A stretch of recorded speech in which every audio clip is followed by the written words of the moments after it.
Here's something I don't often admit. Marketing, it can be incredibly glib. It's so intensely focused on highlighting positives that all too often it comes across as superficial. Advertising campaigns, marketing slogans, and product launches, they all tend to say the same stuff. They talk about how great the thing is. Gillette is the best a man can get. KFC is finger-licking good.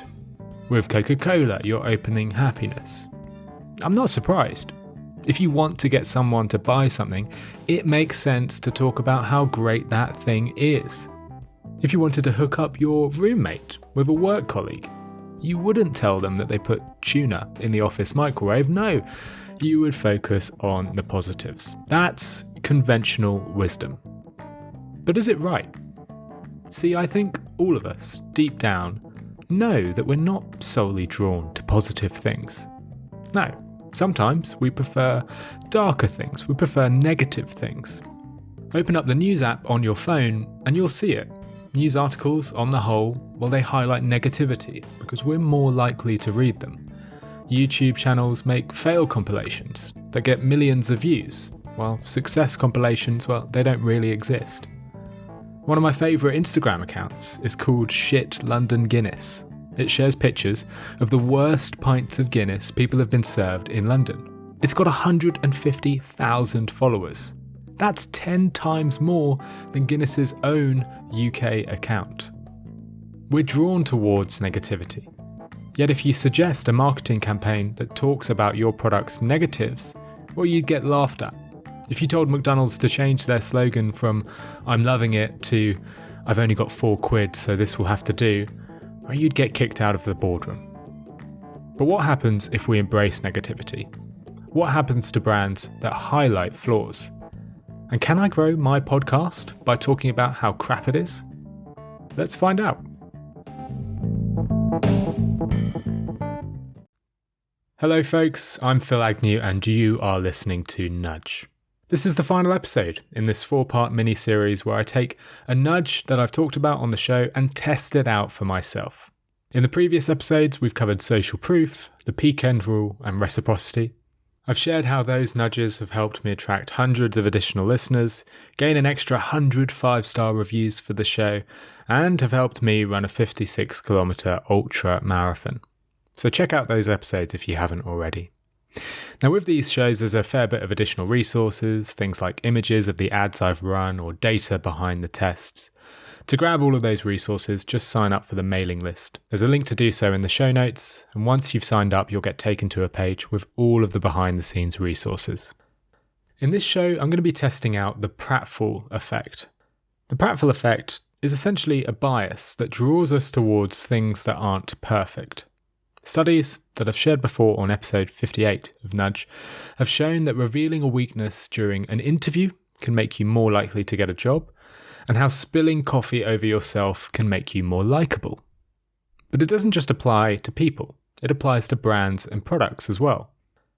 Consumer psychologist Adam Ferrier, a previous guest on Nudge, he proves this by asking a representative sample of 626 people a question about cookies. The participants were shown 2 cookies that were identical, apart from one small difference. One cookie had a rough edge, while the other cookie had a perfectly smooth edge. The cookie with the rough edge was overwhelmingly the favourite, with 66% of people preferring it. The Pratfall Effect didn't detract from the appeal, it actually increased it. This study was repeated, this time with a Polish chocolate spread brand called Lindo Lada. The company created 2 identical ads for their product. In the first, the chocolate spread was neatly spread across toast.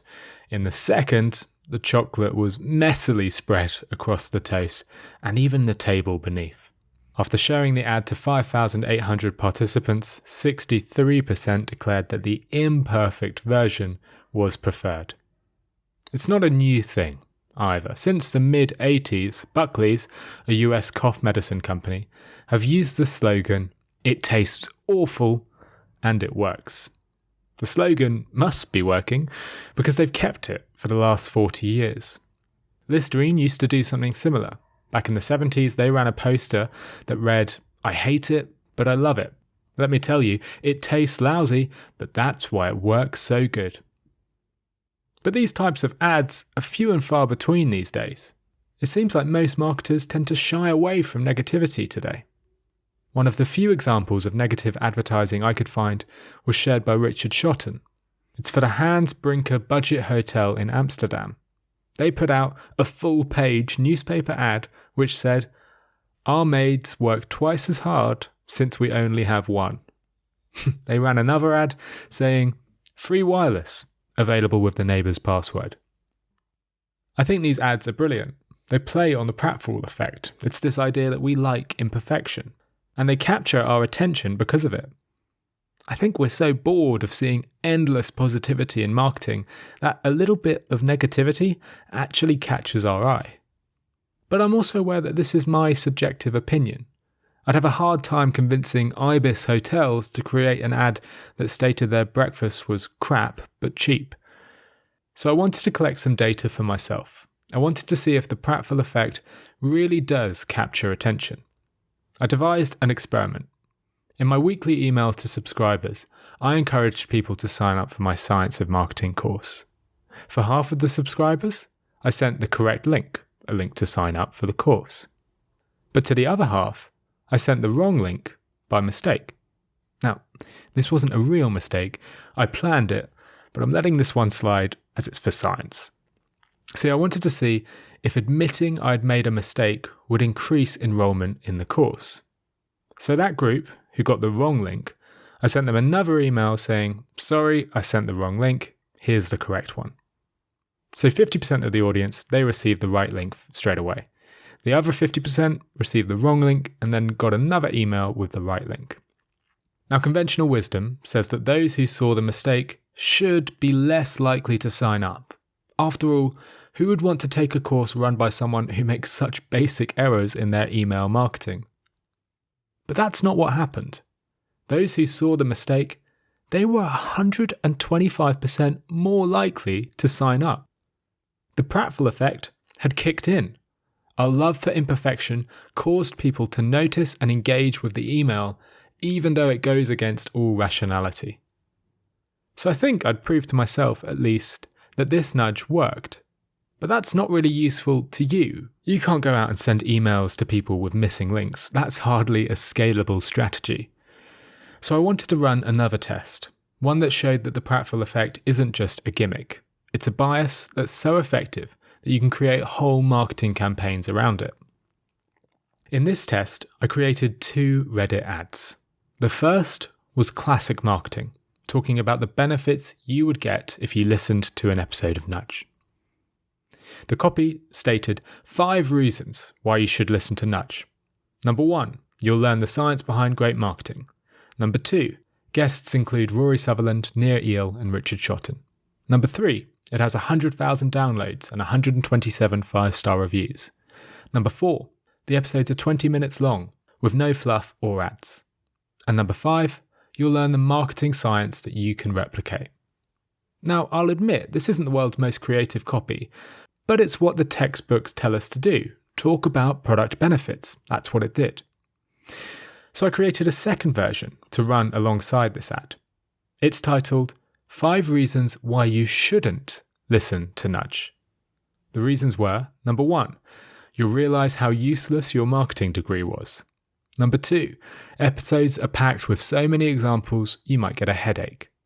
Number 3, you'll piss off your colleagues with your new great ideas. Number 4, it's only 20 minutes long, which isn't ideal for long car journeys. And number 5, you'll learn marketing science, not LinkedIn guru wisdom. To be honest, I really thought this wouldn't work. It was pushing it. It was way too literal. I was literally telling people not to listen to my show and giving them reasons why. Sure, the reasons weren't too damning, and it was all tongue-in-cheek and a little jokey, but I still didn't think it would beat the control. I spent $110 on these adverts in total, and all in all, the Pratfall version was 4 times more effective. The click-through rate on the control was 0.09%, but for the Pratfall ad, it was 0.47%. I got a 391% uplift from telling people not to listen to the show. Over 500 new listeners came to the show from that one ad. And to date, it's probably my most effective bit of marketing for Nudge. And yet, this is something I'd almost certainly never be able to use as an employee of a business. Your boss wouldn't dare let you try something that says not to buy the product, or why so few people are using your product. But it pays to be different. It pays to apply science to marketing, and it pays to run tests that no one else would dare. To finish up, I wanted to share my favourite example of someone benefiting from using a pratfall strategy. Stephen Bradbury was a speed skater who represented Australia at the 2002 Winter Olympics. Now, unsurprisingly, the Winter Olympics aren't such a big deal in Australia, a fairly hot country, so it was quite a surprise when Stephen made the final. Stephen Bradbury was against the fastest ice skaters on the planet, and he had to race them over 1,000 metres. He was the slowest and oldest person racing, and he really stood no chance of winning. So, he decided to embrace his flaw. He built a strategy around the Pratfall Effect. Use your weakness to your advantage. Bradbury knew that every other racer was desperate to win. For them, only gold would do. He could have tried to compete with them, but that would have only meant one of two things. He would have tired himself out by halfway and just fallen too far behind, or, even more likely, he would fall on the ice and not finish, something very common in speed skating. So his pratfall-inspired strategy was simple. Skate a few metres behind the other four, benefit from the slipstream that they create, let them battle it out and wait for one or two to get knocked down or disqualified, and see if he could grab a bronze at best. That's what he did. For the entire race, he was a couple of metres behind the pack, not really competing, but staying close. Eventually, it became obvious that he would finish last. He was right behind them with only a lap to go. But 10 metres from the finish line, going around the final corner, the Russian fell. And the Russian took out the American, and the American took out the Canadian, and the Chinese athlete went with him. Metres from the finish line, all four skaters were lying on the ice. Bradbury just went past them and crossed the finish line before they could get up. And just like that, Stephen Bradbury became the first athlete from the entire southern half of the planet to win a gold medal at the Winter Olympics. Not by fighting to compete, but by embracing his flaw. That's a strategy that shows the benefits of the Pratfall Effect.